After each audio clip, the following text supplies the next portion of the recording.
Good afternoon, everybody. Welcome to today's press conference. The Bulldogs will be back at home after 2 weeks on the road. We'll take on Western Carolina here at Johnson Haygood Stadium Saturday at 2 o'clock.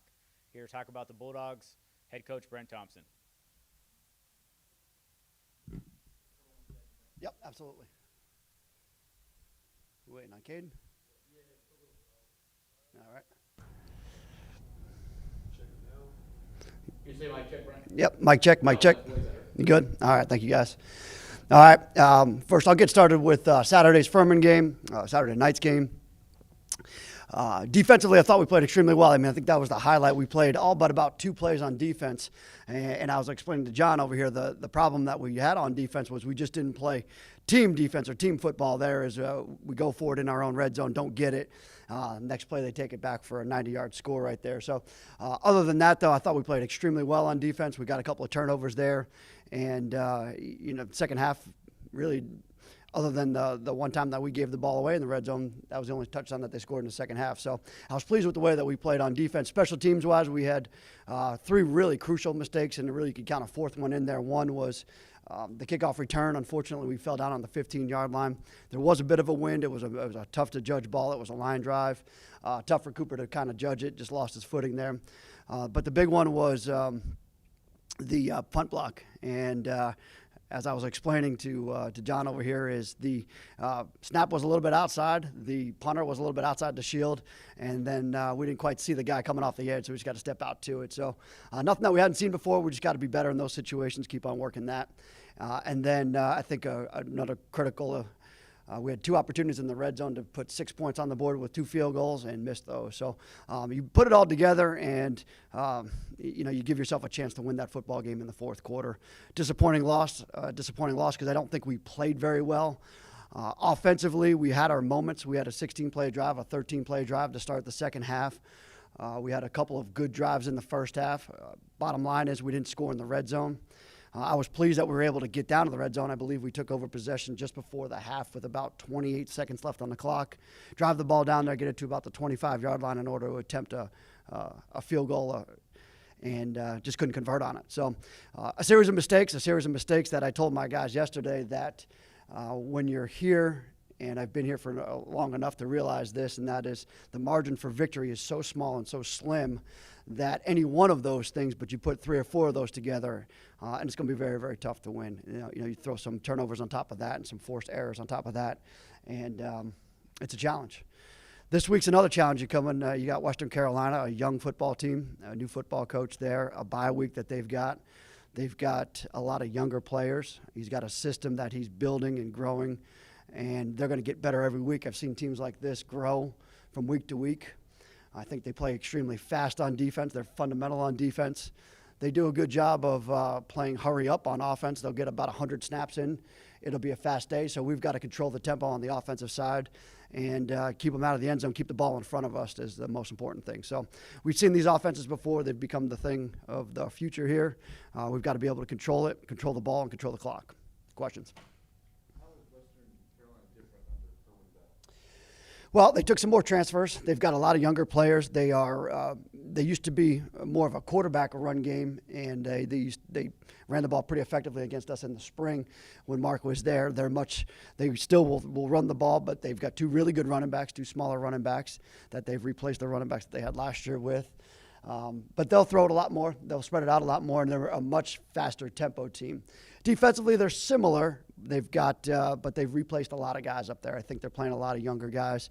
I do think they've got some speed and quickness on their defensive front that we've got to probably account for. Their quarterback, last I checked, is putting up some crazy numbers. I think he's a transfer. So they've got the quarterback that played at Tusculum was a transfer. You're correct. Actually, I believe he started out at Valdosta with Kerwin, and then when Kerwin's son went over to Tusculum, he went with them. So he knows that system. Now, he didn't play last week. The week before the bye week, he didn't play in that game. They played another guy that had been on the roster who can throw it around, throws it really well, puts it into tight spots there. So we don't know which one we're going to see, which one we'll get. Obviously, I think the starter has the full complement of plays, but I do think that the backup is probably getting to that point, being that it's week 6, somewhere in there for those guys. So it'll be interesting to see. Have you cooled down at all since Saturday night? Obviously, we saw the video. You were pretty fired up after the Furman game. Have about it? Have you? I mean, obviously you expressed how you felt about it, but has it gone any further than that with you? Yes, I was blind to it because it was on the far sideline. So I did reach out for some clarity. I'm still waiting on some clarity. I have read the rule. I have a good understanding of the rule. I have a good understanding of the intent of the rule. So I'm just waiting to hear back as to what their interpretation is. I don't necessarily make those calls. I don't evaluate officials. I leave that up to Perry and his crew. I think they do a good job of evaluating officials, and I think they'll come to the correct conclusion here. But there certainly was there's an intent to that rule, and there's an actual reason that you do flag it, and I don't know that we met all those qualifications. At the start of the season, it was really important to win games against fellow South Carolina universities. Obviously, the coastal game didn't go your way, that did Furman. Going Greenville, you can kind of count just, Yep. Still got some time left, a couple other South Carolina opponents to take on. How do you kind of flip the script here in the last? Yeah, that was a disappointing one. The Furman one, we see those guys quite a bit. We recruit quite the same players at times, and we go to Greenville quite a bit and go to Greenville to recruit quite a bit. So that's a tough one to take. I thought that was an important one for us to get. I thought we did have a good matchup against them, and to be honest with you, our defense matched up really well against them, and they played extremely hard on their defensive side. They forced us into everything on offense, and they forced us to earn everything on offense, which is a good game plan on their part.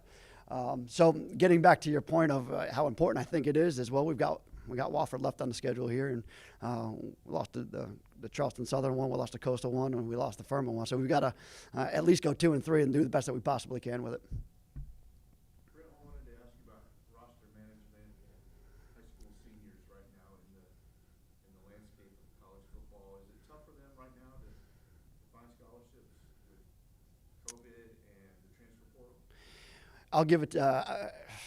I'll give you just from our personal where we're at, because I just did them today, and this time last year we are at about 80% less offers out right now. We were probably, and we did that on purpose because we don't know what our roster is going to look like. We do have some guys with some eligibility left. You're still only really 1 year into the COVID waiver. As I look at our personal roster, and I just went through it with the guys, I'm estimating us to be probably somewhere a third of our scholarships. And trust me, we are a high school recruiting program, right? We're going to build our guys. We're going to build our team from the bottom up.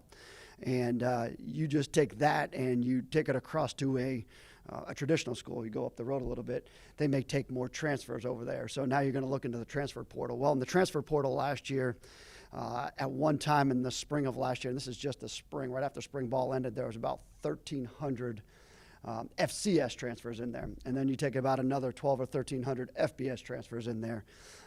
And then you've got to look at those kids, which of those guys were scholarship, which of those guys were non-scholarship players. So right there, you're probably going to gain about another 2,000 recruits possibly to fill some of your roster spots.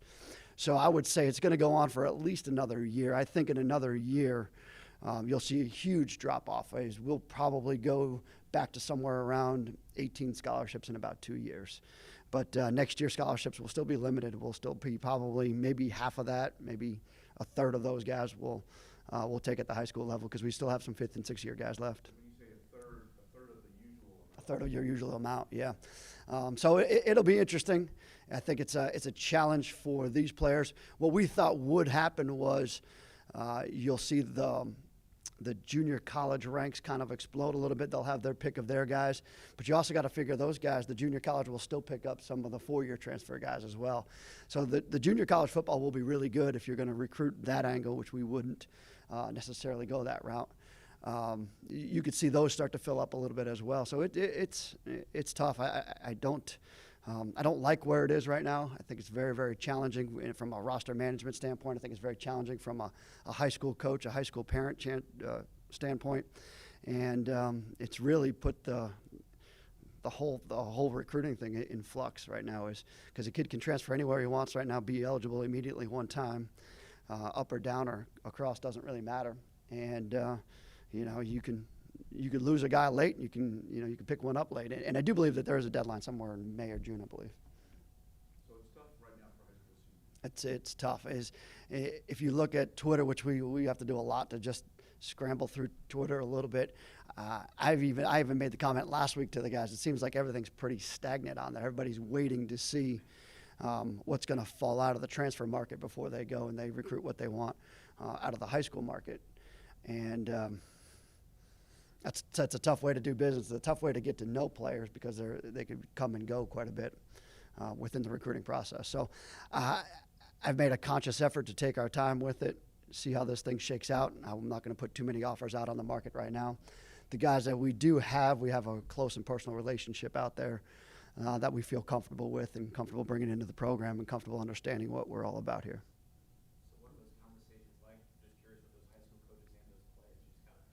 Just kind of wait. So a lot of it, they understand that because I'm not the first one to break it to them. The high school coaches are the ones I think that get frustrated because in years past, this would definitely have been an offered kid. This kid would have definitely fallen into your, whether you're a Division II or an FCS, they would have definitely fallen into your ranks right there. But you got to have the conversation with them right now is I just don't have it. And I'm certainly not going to turn away one of my guys that's been with me for 5 and 6 years if they've got an opportunity to earn a master's degree. They got an opportunity to better themselves, and of course, it's just nice, especially here, to have some depth and have some guys that know what they're doing, and have some guys that really, truly, that have been through the core already, and they don't need to, reacclimate to that system. Just to be clear, it wasn't just last year's seniors who got an extra year. It was Everybody, yeah, everybody got one. So if you were a freshman last year, it was an automatic redshirt year for you, no matter how many games you played, and then sophomores all the way up. So we technically still have some. Now, I don't think all of my fifth-year guys would come back for a 6th year because it could be just training on you. But we do have some guys that will take advantage of it. And you finish here in 3.5 years and you get a master's in 5.5 years. I think that's pretty good, or 5 years. What's the overall feeling right now just with coaches? Is it easier to be an FCS coach where you have a little more time to build? I mean, you see what happened with Coach O yesterday. It's 2 years after a national championship and he's done. Do you think it's easier in the FCS to kind of have a program that's yours? Or, I mean, it's just craziness all across coaching? Well, I certainly don't want. You would take the pay scale up at that level, but you certainly wouldn't take anything else with it, right? And there's a reason why I would say that those guys get paid, and why he's going to make plenty of money on the back end of this thing, and he'll be just fine. Trust me. But at our level, there is a certain amount of we do have to win. There's no doubt about it. Winning is important here, and it should be important here. And I was trying to make that point to my guys yesterday. But there's also some other factors here that we've also got to take into account, and that is our graduation, our master's degrees, our guys that we're putting out.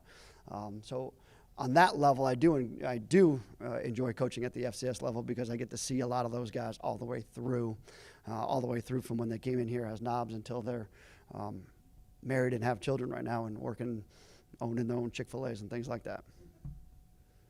Coach, kind of an out-of-the-box question. I know a lot of the option offense gets a lot of heat, but when you see like an Army team, nearly like out of Wisconsin, does it kind of reassure you that, hey, this offense still works, especially when you see teams like Navy and the old Georgia Tech teams really run that effectively over the years? Yeah, we always take a lot of heat, and there's nothing wrong with that, as I completely understand it. The beautiful thing about the collegiate game is there is some diversity and variety. It's the reason why I don't watch, very rarely do. If there's a Jet game on, I'll watch that, but I watch very few NFL games because I don't find the interest in it. Now, I do think there's some very talented people that play in the NFL, but from a pure schematic standpoint, if you see a team out there that's interesting to watch, it's very, very rare. But at our level, it's great. You get to see, when Gus Malzahn, they were running a wing tee out of the shotgun. It was just a modernized version of it. There's still a lot of teams that still run triple option out of the shotgun. We can relate to that. And then there's still true underneath center, pounded like the fullbacks of the world with Wisconsin. The Wisconsin Army game is probably one of the best games that you can ever possibly watch.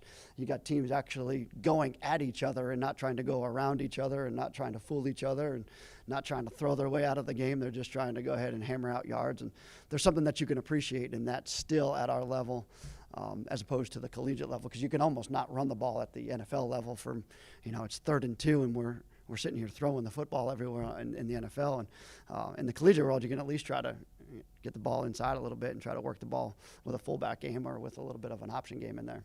So, we do take a little bit of heat. It's what I believe in. It's what I fundamentally believe in. I enjoy coaching it. I enjoy the the fact that on any given day, anybody can get the football. It could be anybody's day. It's purely a team offense. You got to be bought in from wide receiver all the way down to the fullback position and quarterback position. And it just fits what we do here, and it fits my personality. Brent, correct me if I'm wrong, I'm not a coach, so I don't have the terminology, but it seems like in the backfield they're lined up more straight across, and the slot backs aren't offset maybe like they used to be. So Recent adjustment or what? when we first got here in 14 and 15, and 14, 15, and 16, we were in that alignment with our A-backs.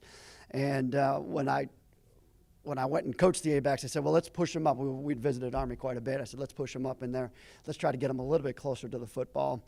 And what it requires you to have a little bit more motion. What we were finding was people were a little bit more heavy on our motion. So in order to try to slow people down, keep their cleats in the ground, but still have the benefit of a spread formation out there, we went ahead and moved them back to that position. And really, it was Dominique, when I put him to coach the A-backs, he asked me if I mind putting them back into the three-point stance and putting them closer to the backfield like when he played. And I said, no, I don't mind that at all. I said we were probably going to head that way anyway. So I think it's a good adjustment. He's done a good job with those guys. And it may fit us a little bit better than what Army does, or Navy even. I know these false start penalties have got to be driving you crazy. I think there was 3. Yeah. I think there was one by lineman, one by the quarterback, and one by a running back. Yeah, the one by the quarterback probably was really on Raleigh. I don't know why they called it on the quarterback, but Raleigh kind of moved on that one. Unfortunately, Jalen, I think, took the brunt of that one. The A-back, we were trying to time up the cadence, and what ended up happening was we were trying to check the play, and we got caught moving a little bit early, so that's what happened on the A-back one. And then the false start on the offensive line is just inexcusable, right? We're just trying to jump the gun a little bit. Last spring, I thought it was a huge issue. We go into the first 2 or 3 games this year, not a big issue. Go in the last 2 or 3 games of this year, and all of a sudden it's fun. Like you get one thing fixed, and that creeps up on you. And you asked me about the personal foul penalties against ETSU. Well, that crept up on us on ETSU, and that hadn't been a problem all year long. And then, of course, I didn't even realize was considered a personal foul was the blocking out of bounds. But you certainly know how I feel about that.